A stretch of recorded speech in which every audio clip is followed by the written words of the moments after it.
vem, entre em contato conosco e nos acompanhe nessa saga até onde Deus quiser. Não se esqueça, você está no Sem Categoria. Chegamos!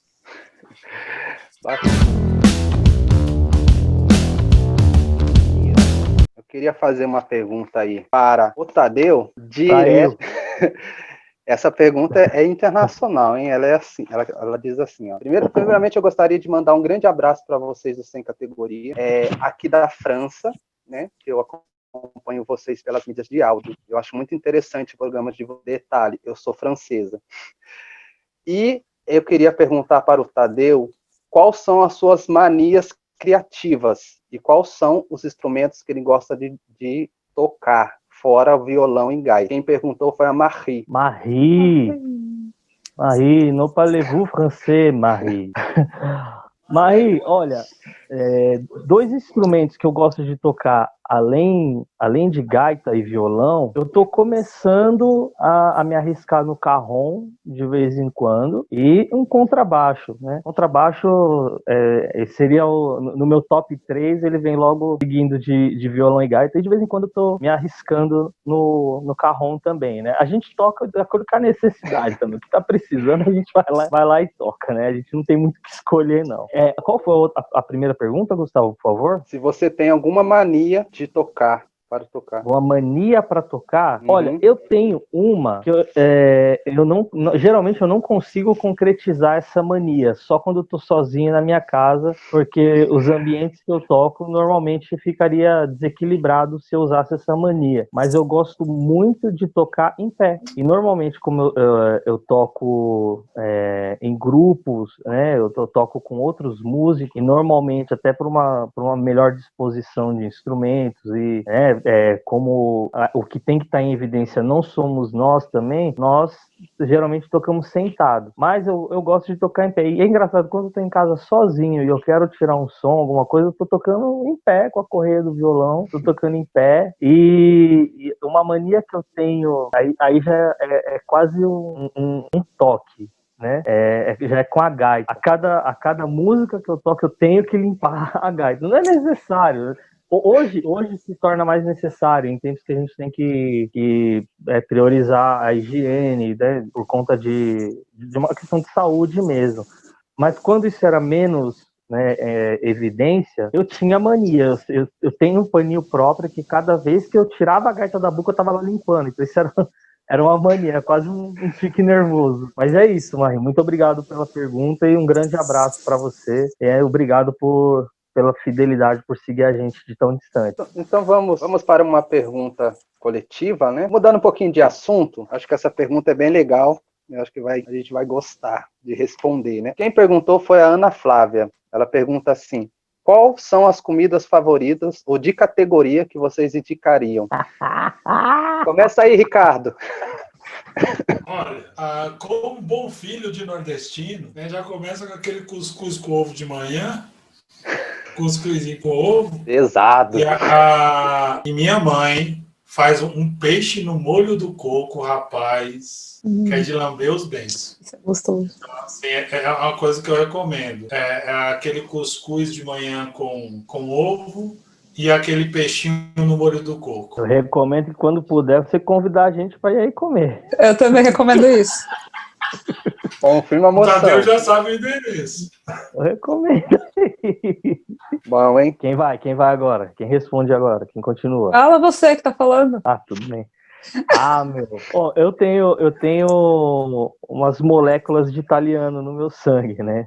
Um pouquinho distante. Então, uma bela de uma lasanha. Aliás, tem uma irmã de comunidade aqui que eu divulgo a lasanha dela, assim, quase como patrimônio, né? A lasanha da Karen é a melhor lasanha que eu comi no verdade. A lasanha da Karen. Aliás, Karen, confirma a moção nesse vídeo para que você veja a gente divulgando a sua lasanha. É uma das melhores lasanhas que eu comi nos últimos tempos, e já era uma comida que eu gostava muito. Cara, churrasco, meu. Tem jeito, mano. Tem jeito.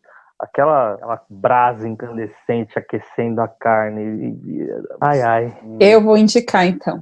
Eu vou falar o que eu gosto e vai ser repetido, ok? Porque o que eu mais gosto é churrasco. E eu acho que se você vem de fora do país, você precisa experimentar o nosso churrasco, que é o melhor churrasco do mundo, tá? Não interessa em qual lugar do Brasil você vá. Sempre vai ser gostoso e vai ser diferente do lugar de onde você é. Pode ter certeza. Eu escutei de várias pessoas de vários lugares do mundo. Eu acho que você precisa experimentar. E o churrasco do meu pai é fantástico. Amo você, pai. É um churrasco maravilhoso. Todo mundo que experimenta quer sempre voltar. E eu gosto muito de torta de limão. Eu ia falar chocolate, mas chocolate é meu padrão, né? Todo mundo gosta de chocolate. Mas torta de limão é muito gostoso. Se for rolar sobremesa também, a gente pode falar do pudim de leite condensado, meu. Caraca. A gente fica aqui até certas horas, né? Bom, hein? Ai, Assim, ai. eu vou dizer as que eu mais gosto de comer. É uma comida bem exótica, assim, né? É um macarrão com mortadela da minha tia, fantástico. Eu gosto demais, demais, demais. Mas eu queria também... Ele é o cientista. E eu vou dizer as comidas que eu tô com mais saudade de comer são as comidas equatorianas, né? Enceboiado, empanado, tofado, comidas muito boas aí para poder comer. Seco de pollo, Maria, só te falar. Mas enfim, são essas aí, beleza? E aí, Ricardo, mais uma pergunta pra gente. Eu só quero dizer que isso não é pergunta que se faça, porque tudo isso que nós falamos, nós não temos aqui. E aí a gente vai ficar na vontade, né? Então, Pois é. Queria deixar registrado, né? Ficamos na vontade aqui agora. E aí, Rick, põe uma pergunta na roda pra gente aí. Lá vai a pergunta pro Tadeu. Pergunta. Olá, tudo bem? Primeiramente, gostaria de agradecer pelo trabalho. Sou muito fã de vocês.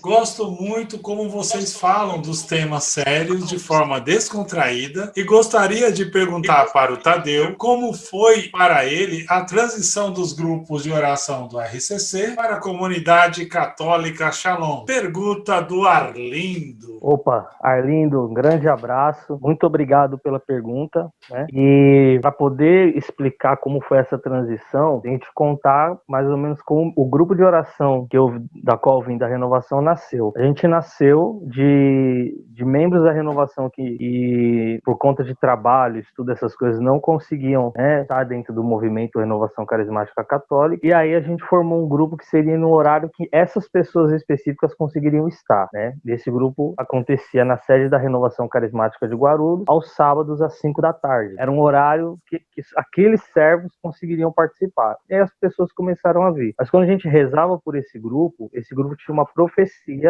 de que seria um grupo missionário, que enviaria e receberia missionários, né? E tanto é que a gente teve irmãos que foram para outras comunidades, irmãos que foram para o seminário, que assumiram compromissos dentro da diocese, e chegou um tempo que eu conheci a comunidade e comecei a perceber a minha identificação. E eu tinha as minhas autoridades no grupo de oração, e o que nós colhemos de Deus, né, é que era parte do movimento que a profecia do grupo de oração trazia para nós, né? De enviar e receber missionários. Era o grupo de oração São Miguel Arcanjo, que ainda acontece na sede da Renovação Carismática, esse grupo. E boa parte dos servos que começaram ainda estão lá, mas muitos já foram para outras missões. Mas aí tem aquela questão, como foi que eu comecei, né, a perceber, né, os sinais? Eu comecei a perceber que eu tinha expressões de oração que eram diferentes, né? Eu rezava de uma maneira diferente, eu tinha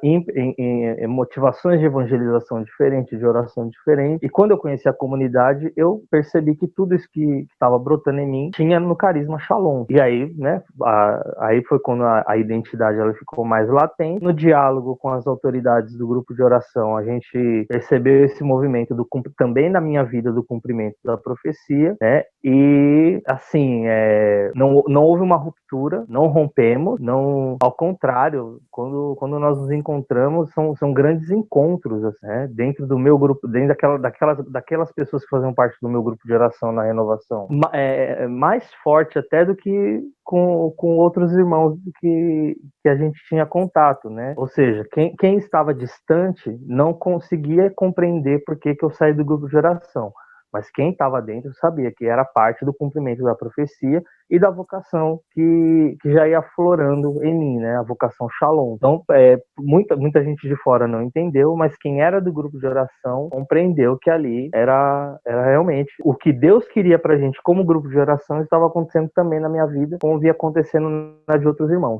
Certo? Muito obrigado pela pergunta, viu, Arlindo? Grande abraço pra você. E eu quero dizer, dar um spoiler aqui, a gente vai estar soltando também aí pra vocês uma sabatina que a gente fez com o Tadeu. Então a gente vai soltar essa sabatina na íntegra pra vocês, onde ele vai contar um pouco mais sobre essa história. Então aguarde aí, né? Um spoiler aí pra quem chegou até aqui deste vídeo, né? E é isso, galera. Espero que tenha gostado aí desse nosso bloco. Vamos estar encerrando este bloco por hora, né? Mas não se preocupe não, temos mais alguns aí pela frente, né? Quem sabe a próxima pergunta que a gente vai responder não seja a sua.